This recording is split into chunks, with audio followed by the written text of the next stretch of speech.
Hey guys, it's Pastor John from Compassion Church, and this is our pastoral podcast. And I've got a special friend with me today, all the way from Cape Town, South Africa. Yes, sir. And she came all this way just for this podcast. I sure did. Sure This did. way to be right here. That's how special I am. Yeah. That she came all this way just for this podcast. No, Yes, sir. I'm lying. Pastor shouldn't lie like that. I'm lying.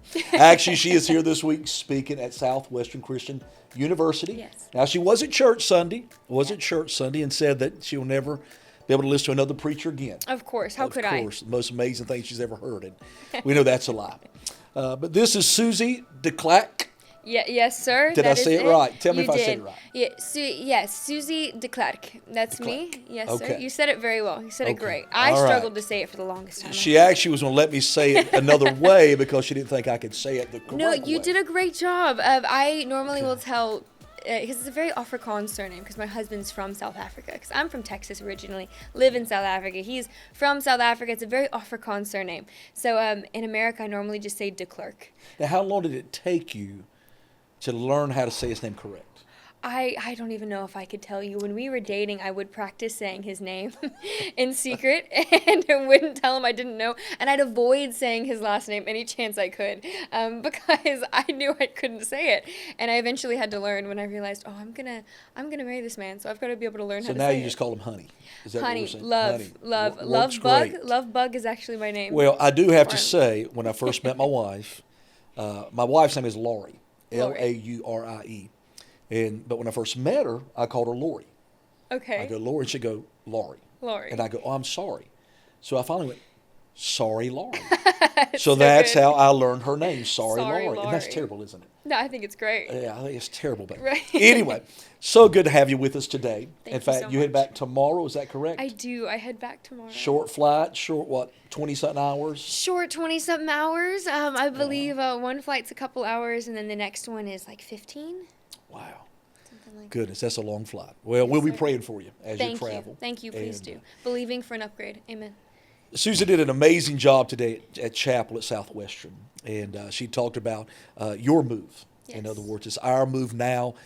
Jesus has done his part. And she talked about where the fishermen they put out, and Jesus told them to cast their nets. But I was going to talk about that. But Susie, if you don't mind, I want to discuss something else Absolutely. today. Susie today in chapel talked about her father who had passed away in 2022. Yes. Is that correct? So 4 years ago. 4 years on April 1st. And her father actually was very good friends with the founding pastor here, Pastor Steve Ely. Yes, sir. And so when you talked about today, in fact, as she spoke in chapel today, it was her father's birthday. Today is his birthday. Today Yes. is his birthday. And 20 years ago, he spoke there at chapel. 20 years ago, he was speaking there. Something was happening, some kind of event was happening at the school, and he was coming to speak at chapel there for the event. And somebody just this week had come and told me, when I was a student here 20 years ago, your dad came and spoke. Wow. And they said, in that very room that I was speaking in today. Wow. So they said, the same room you're going to speak in on Tuesday is the same room your dad came and spoke to me, and he preached in this room. And just God is so good that I got to, on a day that's been really difficult in being so far from him over the last few years. This day's been a hard one. Yeah. And so on a day that's been so hard, to be so close to him and walking in his footsteps, for God to orchestrate it that way, Right. to where on his birthday I could be in the same building, same room that he was in 20 years ago, speaking at the same university, the same campus that he was speaking at, is just blew my mind that God cares for me that much, that he would orchestrate all of that. That's what I love right there, that God would orchestrate that. So often in our life, we don't understand the timing of God and how God is at work, and that God plans things out. I thought about today as you mentioned that because my son did the video today for chapel, and the last preacher, you couldn't see, it was just words coming across the screen, and there was different preachers. Well, that last preacher was my father. That was his voice. And so I'm sitting there in chapel today hearing my father's voice and just thinking about the legacy that he passed away in 2019, and that after he's been passed away for so long, he is still remembered, the legacy that is left behind for him. And then I'm sitting there and thinking about your father and how close he was with Pastor Steve. And, I want to talk about something today. we here as a church, because Pastor Steve just passed away, we've experienced quite a bit of loss. In fact, my family, my mother passed away right after Thanksgiving of last year. Then my spiritual father passed away just a few weeks later, and then Pastor Steve passed away. So me and my family have experienced quite a bit of loss in the last few months. And when you mentioned that today, I thought maybe today we can talk about loss and grieving and how we as believers, in fact, if you look in 1 Thessalonians, it talks to us about it. It tells us that we don't grieve like others. Now, we are going to grieve, but we're not going to grieve like others. We have a hope for those who are non-believers they don't have, but we do have as believers. And I just, with you here today and your father passed it, and someone asked me one time, does it ever get any easier? And I'm like, and my kids will tell you this, I will be somewhere, and the smallest thing will happen, and I'll just begin to weep. Absolutely. It just hits me. And but then other times I'll think of my father and smile. But how did you handle your father passing? How do you still handle that grief and that loss? Talk some to those that are watching how we as believers deal with grief. How we as believers deal with grief. Man, to keep it simple, it was just one day at a time. But in that, God was so good to me. He covered me. His grace became so real to me when my dad passed away. When my dad passed away, I experienced the Jesus that my dad would talk about. Like, I always wanted to know that the Jesus that my dad spoke about, because he had just this relationship and love for the Father, and God was so close to him, and the way he had walked him through trials. I wanted to know the Jesus that he spoke about, and when he passed away, that Jesus became so real for me. God was so near to me. You know, the Bible says that he's close to the brokenhearted. Yes. And that's the truth. I can tell you I've experienced that verse firsthand. Right. And I think one thing that's so pivotal to how we as believers can experience or walk through grief is actually found in the Bible. David, when he's on the run from his son Absalom, and he's in a season where it's a painful season, a difficult season. He's got this moment where he says, God, you have placed more joy in my heart in this season than in those when the grain and wine increased. And what he's saying is, he's saying the joy you've given me in my darkest valleys is greater than anything I've experienced on the mountaintops. And that became my verse. That became something that was so real, because I had these moments full of joy in the middle of my deepest pain that I couldn't explain. It's almost felt like there's no earthly reason for me to be full of joy at the moment. But God, you are so good, simply because your presence was so near to me, and it felt so tangible because you're close to the brokenhearted. I had this unexplainable joy. And so I think we as believers, we walk through grief, is the first step is not running from God because something has happened, but running towards him because he's our safe space in the middle of it. And as we do that, he comes and he meets us, and he's near to the brokenhearted, and his Holy Spirit presence surrounds us as we walk through what we're walking through. And it doesn't mean things are going to be easy, but it just means that his grace covers us as we walk through it. And I hit a point where, in this season of grief, a couple years had passed, and I was thinking back on this moment that I had with God. And I was just praying, and I said, God, I remember this one moment where you said this to me. In this moment in your presence, you felt so real, so tangible, so close to me. I want a moment like that again. Could we have a moment like that again sometime soon? And I just felt God say, hey, I just want you to think about the circumstances that led us to that moment. And I was like, okay, oh my goodness. And I remembered I was in that place because my dad had passed away. I had found myself in just such a dark, difficult spot. And he said, do you realize you're looking back on even your hardest times in gladness, in this spirit of joy of, I want to go back there because of how good my presence was in it. And so that was just an understanding of that verse and what David meant when he was saying, you've given me more joy in the times when it's been difficult than in when it would make sense to have joy. And I think it's because the joy is solely based on his presence, not because there's other things where it's like, oh God, I'm happy because this is going well and this is going well and this is going well. No, I'm in the middle of grief and of pain, and it's difficult and it's hard. So the joy is so great because it's solely dependent on him, and he doesn't fail. Because our joy is not based on circumstances or situations. Absolutely. That when he's close to the brokenhearted, and I love what few things I want to talk about, 4 things you said that I want to talk about. But number one is what you just said right there.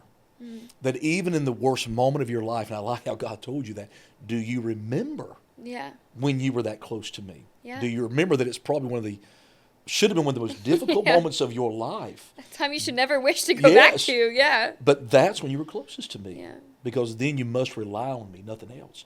You said something, and this goes kind of steps outside of grief a little bit, but I do want to hit on it. You said the God of my father, the God of my, for me, and for fathers or mothers that are watching right now, how important it is that we are exemplifying Christ to our children. Absolutely. That it does matter. To this day, and I hope that I've done the same thing to my children, to my son and my two daughters, that I have showed them Christ. Now, again, I always say this to people, you eventually have to find Christ for yourself. Absolutely. But it was so important when you said that to me, because I think as believers, and something Pastor Steve in his latter days, he would say to me all the time. He would say to me, John, spend more time with your family. Yeah. Spend more time with your family. He said, I'm now at that realization. If you knew Pastor Steve, he was a workaholic. He worked all the time. We're a lot alike, and we always laughed at each other how much we worked. But one thing I learned toward the end of Steve's life, he kept saying, more things with your family. And he even talked about, he left all of his notes to his sons, the sermons and all that. And because he wanted his sons to have that. But when you said that was such a powerful thing, but then you talk about the brokenhearted, how close in those moments that we can experience tragedy, but also experience the truth of Christ, that he's right there with us. Yeah. So that meant so much. When you think back on some of those, in that time that your father had passed, what were some of the other moments that got you through that? What helped you to get through those moments? What helped me to get through those moments? I think one thing was people who were comfortable to talk about him with me. Okay. I think that was good. I didn't want to just not talk about him because it was a painful thing that had happened. I still wanted did you to talk find to that him. out? I found that out that people almost wouldn't talk about it Yes. because they were afraid that they would upset you or something like that. Absolutely. Yeah. And it was there's different sides of the spectrum. Either people didn't talk about him or people would say things that made you feel really uncomfortable. And it was just this like spectrum of oh, that one's a bit okay. Yes. And you feel like this side's avoiding it a bit, and then this side's saying things maybe not even about him, but just make you feel uncomfortable. And so because I even think, and I know this is kind of funny, but you made the comment someone a while back had come up to you and said, "How's your dad?" And you're like, yeah, that one's Yeah. funny. That one's Yeah. hilarious. It said, "I loved your dad. How is your dad?" Yeah. And I just said, "Oh, you don't know." "You don't know." And they said, "No, what?" And I'm like, "Oh, I've got to break it to you." Oh, And I was like, "Oh man, okay." Like, I'm sorry. I've actually had that happen to me. Yeah. With my dad, someone who one day saw me and said, "How's your dad doing?" I said, "Well, He's better than all of us. he's better than all of Yeah, us. I can tell you that." So. I have said that before. I said, "He's better than all of us." I'm like, "Oh, that probably wasn't the best way to intro what I had to tell him." What was the question? What were some of those things? Oh, yes, One, you yes, drew closer yes, to yes. Christ. Two is you had people that you talked to. In other People words, would be willing to talk about him, yes. Yes, And yes. so there were times I just wanted to talk about him because he was Yeah. a big part of my life and still is to this day. And I think I bring him up every day. I think there's something that reminds me of him. There's a story. There's this. Oh, my dad always says, "Oh, he," and so I think that was one thing that helped. People are looking for how to be there for people that have walked through it. It's a good thing to talk about them, you know, because for people that walk through it, especially the people closest to the people, like me, him being my dad, or, you know, my mom, it being her husband, I think for them, it's everybody else eventually moves on. And it's not like they're trying to forget them or put it to the side or Right, being sad. right. It's just natural. Yeah. Life goes on Right. without people Yeah. when they go. And so I think I found myself at a point where it's like everybody's moving on, but I can't. Yeah. I can't. Yeah. And so that I found really difficult in it. But I think the thing that was really helpful was people that would be willing to talk about him with me. Yeah. Or if I said something, it wouldn't be like, "Oh, okay," and then awkwardly, moved on. It was, sorry, it's my watch. It would be oh, that's so cool. And then what did your dad do about this? And then they would engage in that conversation about Yeah. them and ask questions about them and not make it feel like it's something that you have to push aside and be uncomfortable about, but it's something that you can celebrate them and still talk about them. And that was really, really helpful for me. Well, I think we become the carrier of their legacy. Absolutely. And I think that's why it's so important for children or friends or family to continue to talk about them. I've even caught myself recently talking a lot about Steve because, again, during his sickness, I was on the phone with him every day or go by and see him, and he had made such an impact on the kingdom of God. I feel it becomes also one of my responsibilities to carry on that legacy. Absolutely. So, same thing with my father, same thing with my mother. But you made a comment about I can still remember being at the graveside when my father passed, and I kind of zoned out and I looked, and a car drove by the road by the graveside, and I just remember thinking in my mind, do they not know there's a funeral going on right now? They should stop, but life keeps going on. Keeps going on. Life keeps going on, and with that, we have to keep carrying on that legacy of saying, this is who my father was. Yeah, definitely. This is what he did, and you become that carrier of that legacy. So, what else? What else helped you through that time? One thing I want to say to even what you're saying now is like what I'm saying with people being willing to speak about and being so great, and then other things where people would say something uncomfortable is this might not directly answer this question, but it also I just had to make sure I had a responsibility to have grace for people that maybe didn't know how to approach the topic. Right. And sometimes it can feel like, wait, why do I have to be the one that has the grace? I'm the one going through this. But to be honest, it is something that is really difficult for people to even understand how to approach. Right. Never going through it, even sometimes going through it, it can be difficult because you're wondering, okay, what are they feeling? Because just because I've gone through it as well doesn't mean they're feeling the same thing I am. Right. And so I think I actually had to understand that I had a responsibility just to have grace for people.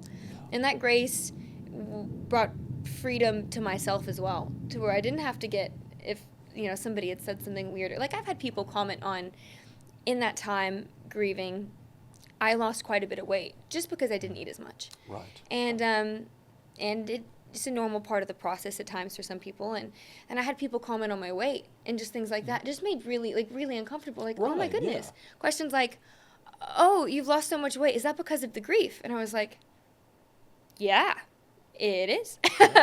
Okay. And then I just had to, in my head, Did we need to ask that yeah, question? I know. It's like, that's a bit of a weird question. But you know what? You might not understand, and you might think you're engaging the right way. So I'm just going to have grace for it, and that's okay. And so I think for somebody walking through it, knowing sometimes people are going to say weird things. Yeah. And that's going to be part of it. And just having grace for them will also bring freedom to you and how you operate. So that was also that was freeing for me to realize. Other things that helped me out in it, being able to talk about him, the presence of God in me in the middle of it brought me a greater joy than I could ever have imagined in any season of life. Having grace for people. And Did it also become, and maybe I'm older, so because I'm older, it becomes a reminder, I think, to all of us that life is precious, that tomorrow's not promised. Yeah. When my mother passed, again, she was 84, and my spiritual father was, I think, 85. But then when Steve passed, Right. it becomes that moment, because your father was fairly young. He was 52.